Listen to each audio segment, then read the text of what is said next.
wing it. He didn't really let me know what his plans were, so I know there are some people here who volunteered to speak or wanted to speak.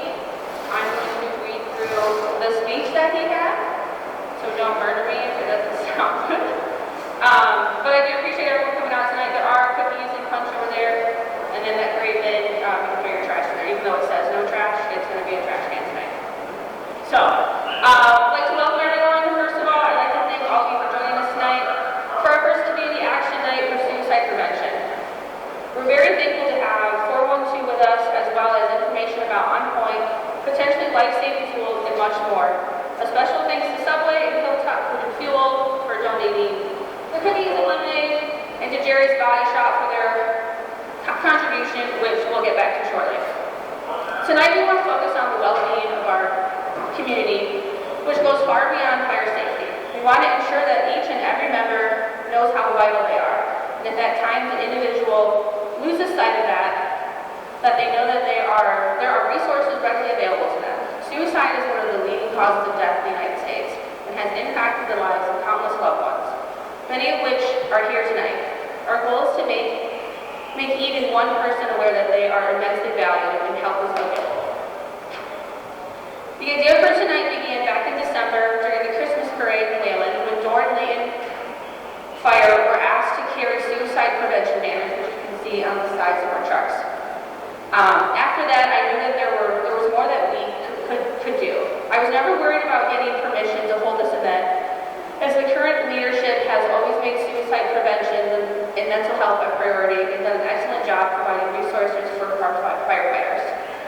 I spent the last 12 years working in emergency services, this is Matt speaking, not me, in which a good portion of the calls for fire service I respond to being for psychiatric emergencies, and the number of those calls seem to increase each year. It has become glaringly obvious to me that many people have no idea of the resources available.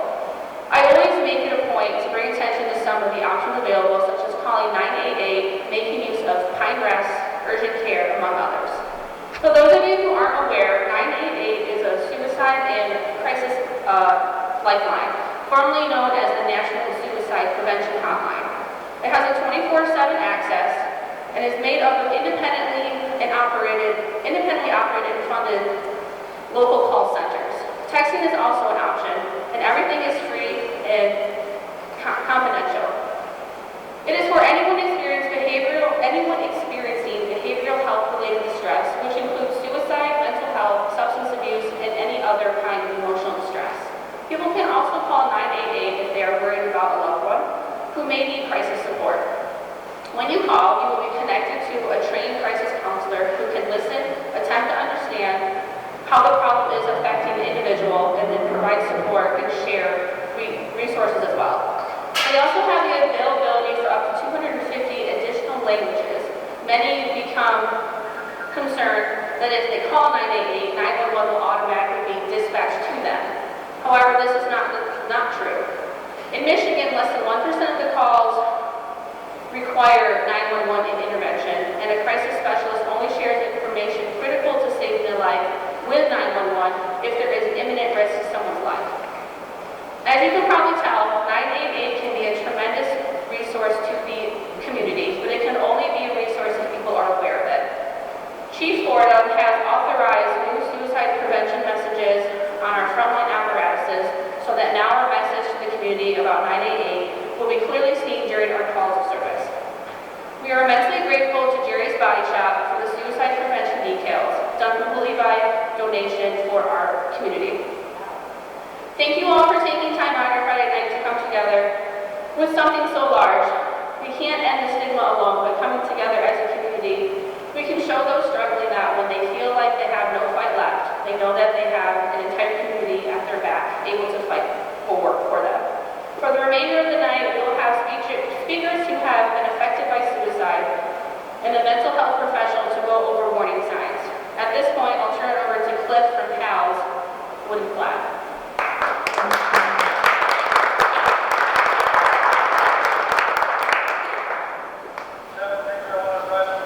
Thank you guys. I'm going to be joined by Holly and Dave Johnson. That's cool.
2023, it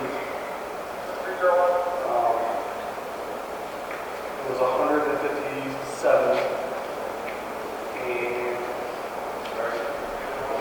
88% of those were men. So I stressed this the last time, you guys check on the other guys. I know it's not the stereotype for guys talk about their feelings, but it's very important that you reach out to them, and even if it's not what you usually do, I suggest you do that. And another thing is that during that time, of those 158, 15 of those were between the ages of 13 and 19. That's a little over almost 10% of the kids. So please look out for the signs in your children. Another thing was, I mentioned the gunshot wounds. This program is everybody else here, but we have to be very vigilant on what we do with our guns, lock them up, so just practice safety, all that kind of stuff. So I'm going to challenge to keep moderation against all cases of this. All right. Hello, everyone. My name is Molly. And before we start, can we give a huge round of applause for Dorr Fire Department for putting on this much-needed event tonight and talking about mental health and the prevention of suicide.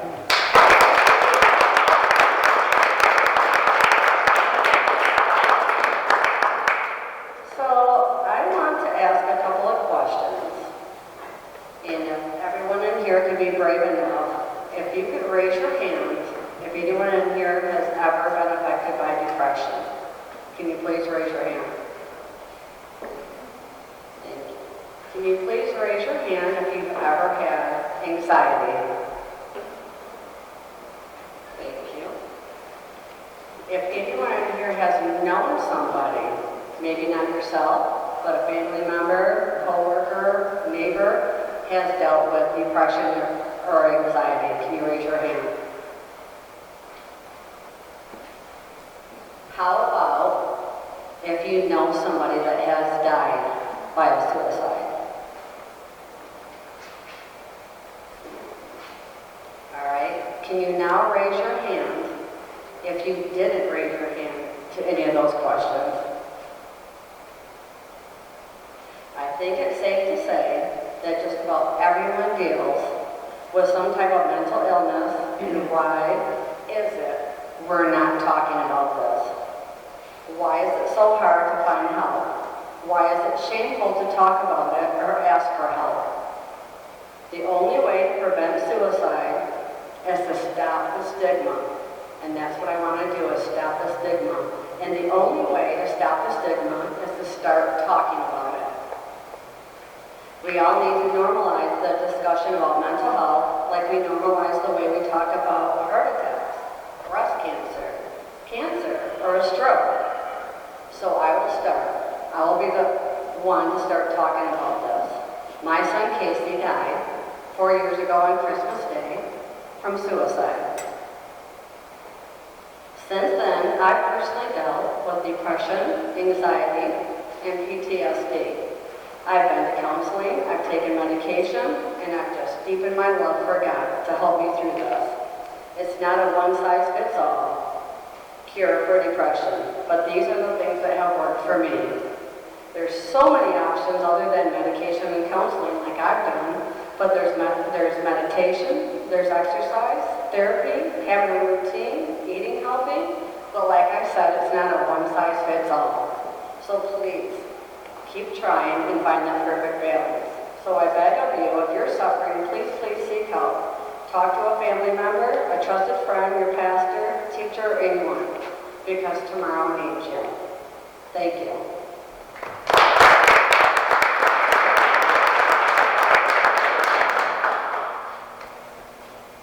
In the year 2022, more than 49,000 suicides were reported nationwide. In the state of Michigan alone, 1,485.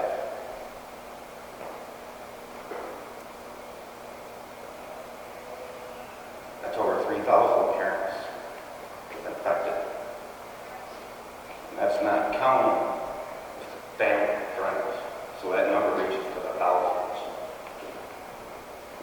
That's the highest number in 80 years. And many are unreported. I lost my son, Rico. He's the cheesy one in the picture over there, smiling in the middle, in 2022 by suicide. I battle every day.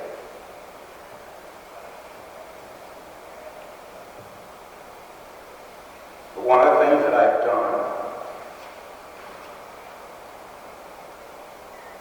to cope and to try and is put on Strumming for Suicide Awareness right here in Dorr in this lodge. We put it on September 21st of last year, or 22nd, I believe. We raised over $8,000 just for this community.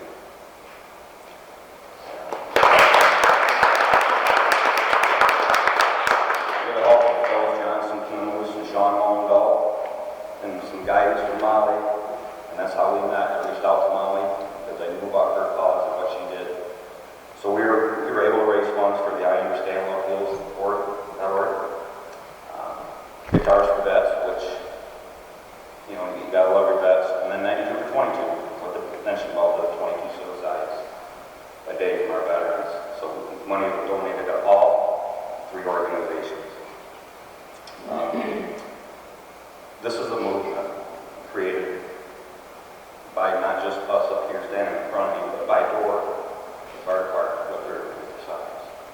And the community involved. I mean, it's just amazing to see. And I want to thank you all, Chief. I know you guys have all been busy, your team. Thank you. Molly, Cliff. Thank you all very much.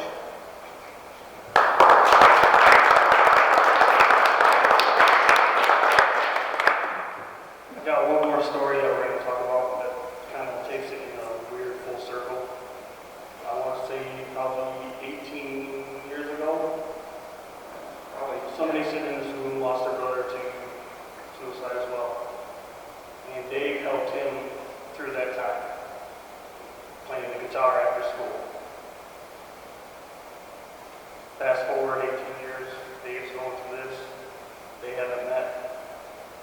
Now they meet for the first time in 18 years, and it was a weird moment because it's not a moment you guys want to kind of be on, but it was kind of weird how it went full circle. But now they both can help each other go through this.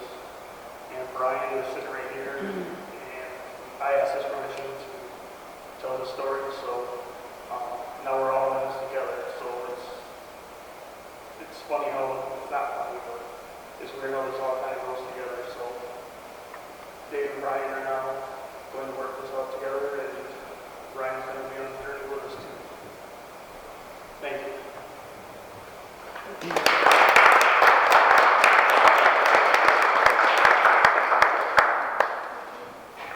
Yeah. Let's get it. Can I two of the taller guys pull the black cardboard off the side of the truck there? Well, yeah. So thank you to Jerry's Body Shop.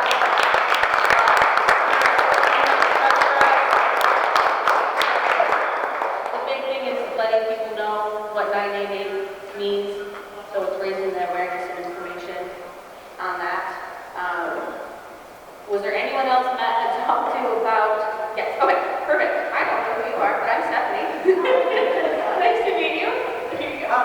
So, speaking of full circle, I live in Dorr, for many years. I have worked in the community mental health field for 33 years. I worked in Berry County, I worked in Allegan County, and now I work in Kalamazoo. My best day of any week of any month is when I get to teach suicide awareness and prevention classes. We teach mental health first aid, we teach safe time, and I've been an instructor for about 7 years. And getting to meet anyone in our local community and talk about this is great. To take class and to learn things, you don't have to know anything special before you walk in the door. It's identifying and relating to each other as people, recognizing signs and symptoms, and then how can I help, how can I step in. So in the strange worlds collide, Saturday I was working the election here, one of the 9 days. Chief Fordham came in and I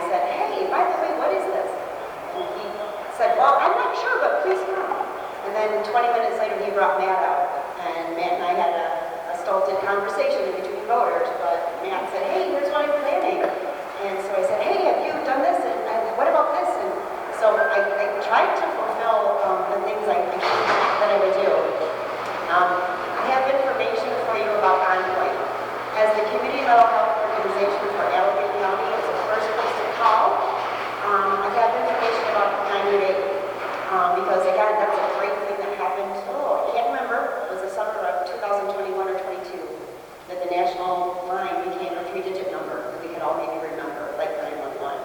There's information about the intersection between 911, 988, and 211 because they're all connected. How do we get people the help that they need? I have information about the class types that we offer. I have some things from the I Understand group, some things about helping us talk to our children. They were a great place for me to find resources for you that were readily available about looking for signs and symptoms. In our class materials, we have all kinds of that, but I can't necessarily bring that and share it because copyrights and those sorts of things. But the I Understand folks had great pieces already available. I brought some tools. I have some gun locks. I have some medication pill bottle locks. Not saying that that's a fail-safe, but if someone is impulsively thinking of taking their life, you've got an extra few minutes here before they can manipulate the lock, before they can manipulate the bottle lock. So you've got a few more minutes that you can perhaps have some more time to review. So I'm happy to answer any questions that you have as we move forward with however the evening is going to go. And resources for Endpoint, I'm happy to answer questions. Because of a grant that we have in Kalamazoo, our classes are free for folks who are in Kalamazoo. If there's any interest in the Dorr community to host a class and there's not another resource, we'd be happy to help. We have to charge a little bit, but we can figure out how to make that as reduced a cost as possible. If folks can make it to Kalamazoo, you're welcome to fill a seat in one of our classes for free. I know Endpoint is resuming providing classes for the community pretty soon in QPR, another suicide prevention and awareness training. So that's going to be coming probably a little closer to all of us here in Allegheny. But those are some other opportunities that people have to get involved and to know a little bit more. I think that was what Matt was asking me to share. Again, I'm happy to answer that. Was there anybody else Matt had talked to? No? All right. If there's anyone in the community that wants to take an opportunity to speak to, you can open this up to open floor. It's not required. If you're feeling to share. All right. I know 412 is here, and they do a great cause in the summer with the Hot Air Balloon Festival. That's their doing, and it raises money for their foundation. But we can open this up, and they'll be at their respectful tables if you guys want to ask them questions for what this cause does and help with that. If you have any questions for me, I can try and answer them. Eventually Matt will be back, and he might have more to say, but I don't know. So thank you guys for coming out. Appreciate it. Please eat the cookies, drink the punch. We don't want to bring it home. So eat it all, please. Thank you.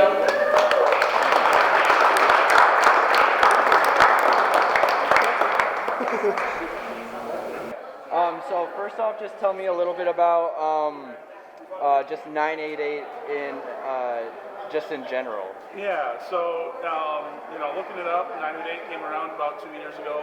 A lot of people don't know about it a whole lot anymore. It's a mental health hotline, just like 911, simple phone number for everyone to remember, just in case that you're in need of mental health help that, maybe you're not able to get into a doctor or a psychologist right away to see. Mm-hmm. So similar to the National Suicide Hotline, basically? Correct. The national hotline number still exists, but 988 will put you to the same place, essentially, it sounds like. Okay. Let's be honest, who can remember the 1-800 number? Yeah. So they decided to make it a 988, and then it'll kick you over to a locally run call center to take the call. Okay. And kind of just explain to me, like, why this is so significant, because you look at it, it's just a decal. Explain why it's significant, especially for the people here tonight. Yeah, absolutely. So I've spent about the last 12 years in fire and EMS, full-time EMS for about the last 2 years. And what I've been noticing more and more is the number of mental health patients that are calling 911 is drastically increasing. And I always try to talk to them about the resources that are available, or if they know what is available. And most patients look at me and tell me, I have no clue. So we always like to talk about 988 at this point, and most people look at me and say, wow, I didn't even know that existed. So just with these decals, getting them out there, letting people know that there are resources available to these people at no cost and confidential. And from what I kind of gathered, do you think like some people might feel a little bit say like they're in a depressive state and like using drugs? Are they kind of like less likely to call 911 because they're more afraid of like getting in trouble? So like the 911, if you call 988, the police aren't coming out, and it's more. Correct. So just talk about that a little bit. Yeah, absolutely. So, and that is a big concern, because a lot of times when we do show up, either police might get there first and then they become combative or uncooperative because, well, now the police are here and I didn't want the police. When you call 988, it is confidential help, and trained professionals on the other end of the phone are only instructed to call 911 and dispatch police if they feel there is an imminent life threat. And currently in the state of Michigan, that is less than 1% of the phone calls that go to 988. Okay. And do you guys have any numbers about how many calls are around this area? I don't have those off the top of my head, unfortunately. That's something I could talk to Wayland EMS with, because they do pretty good at keeping all their numbers of townships and what kind of calls we run. But I know from when I got in 12 years ago, you kind of had a seasonal effect. During maybe the holidays, you would have an increase of suicidals or mental health related calls. Unfortunately, over the last 12 years, it's expanded to it's just never ending. There's times on the 24-hour shift at my primary organization, we might run 8 calls and 6 of them are mental health emergencies. And I think that you guys were on a call for most of this, correct? Correct. Well, they had some statistics just about the number of people in Western Michigan just this year and stuff, and it is a significant number. And do you just feel like anything that you guys can do at all, you guys are going to do it, right? Correct. At this point, anything we can do. It all started with our friend Cliff asking if we would carry the banners in the Christmas parade at Wayland. And from that point, it was, all right, let's do more. What else we can do? Thankfully, with Gary as chief here, he's a very proactive chief when it comes to mental health awareness for the firefighters. And as soon as we came up with the idea for the decals, I knew he was going to be on board with it. Now, granted, I told him I wanted to hold an open house or a suicide prevention night, and he looks at me and goes, oh, that's your planning, right? But, I mean, we've had support from the top down, and that's all we could ever ask for. Yeah, Cliff contacted us last December with had the banner that he wanted us to carry on our truck. The 3 gentlemen down there are from the area, so we were honored to do that.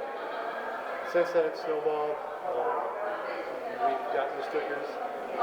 Thanks to Jerry's Body Shop here. They donated the stickers, putting them on, and Matt setting everything up. So we will do whatever we can, but I'm glad he got us involved. There are all residents from Dorr that got it started, and we will do whatever to spread the word.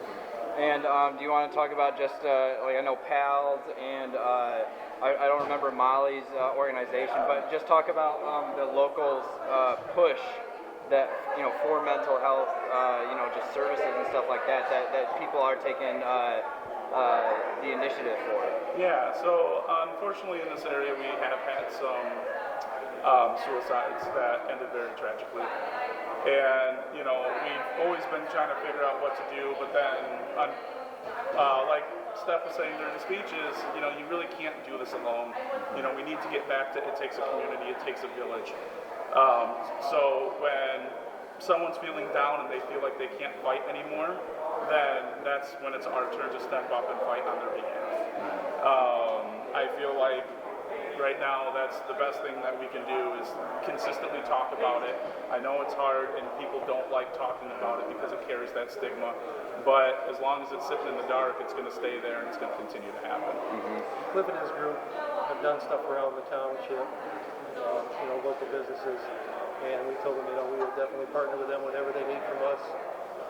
We're more than happy to spread the word, help out however we can. So. And then during that speech, they went up and they basically had people raise your hand if you've been affected, if you felt this way, or a family member.